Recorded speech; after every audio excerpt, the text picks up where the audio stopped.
the structure of each language can be broken down from the linguistic components to the smallest. The language components are generally known as units, grammatical system rules in the form or sentence, clause, prosa, word, and units the smallest word but still has meaning or is widely known as morphemes. Meanwhile, leaders in the spelling of words that represents its units from the smallest sounds, morphemes and sibils cannot be considered as grammatical units system rules because but the part of the internal pronunciation system a linguistic phonological rules. Number 1. Morphemes are the smallest units of language that do not only contain meaning but also correct lexical and grammatical information. Number 2. Affixes are both morphemes. Attention to the free morphemes root for forming new words that can result in change in meaning and function lexical or grammatical function.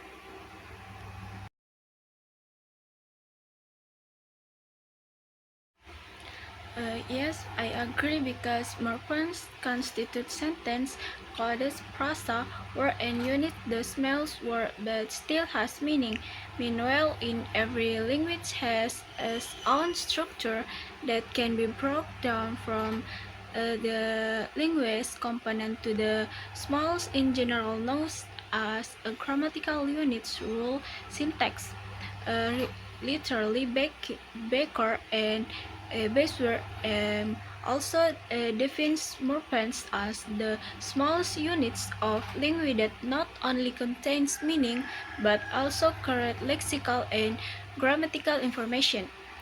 So I can conclude that morphemes can indeed contain systems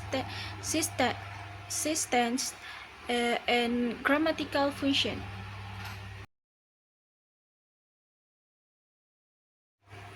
Invention is a word pattern that can change the form of a word to build new word without change the basic meaning of the word or building a word permanently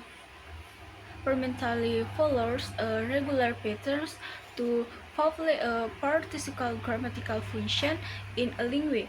There are three basic invention in English, namely noun invention, word invention, adjective, and verb invention. Number 1, invention of nouns uses the show a more specific meaning about a noun in a form of number singular to plural and possession. B. Invention of adjective uses the express the grammatical function of comparison, namely comparing an object with another object in possessive form, comparative and superlative. Comparative and superlative. C.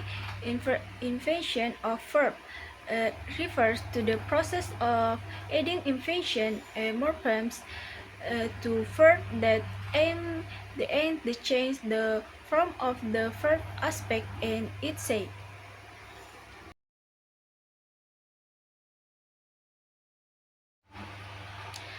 Productive word formation refers to the process of frequent word formation used to create new words in a language. Word formation productive includes compounding and derivation. A. Compounding. Compounding can be understood as the process of creating words which combines two or more free morphemes. There are several types of compound words, namely number 1, compound nouns. For example, noun plus noun. Example, motorcycle and water tank. Number 2, noun plus verb, namely haircut. Number 2, compound verbs. Number 3, compound adjective. B. Derivation is the process of forming other word by adding prefix of suffix to an existing word. For example, the word happy is already there can be used to form other by adding the prefix on plus happily, or adding the suffix nils, happiness, or happiness.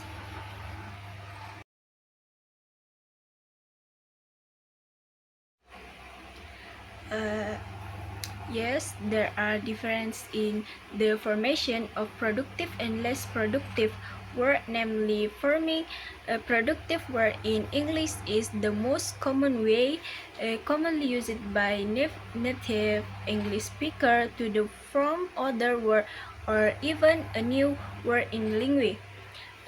Where general talk, productive formation can be easily understood and accepted by speaker other than linguists. Uh, whereas less productive word formation refers to the product of word formation, rarely used to create other word in English, although still it is possessive to form new word in this way. Their use is more limited and may not always be understood by all speakers of the language.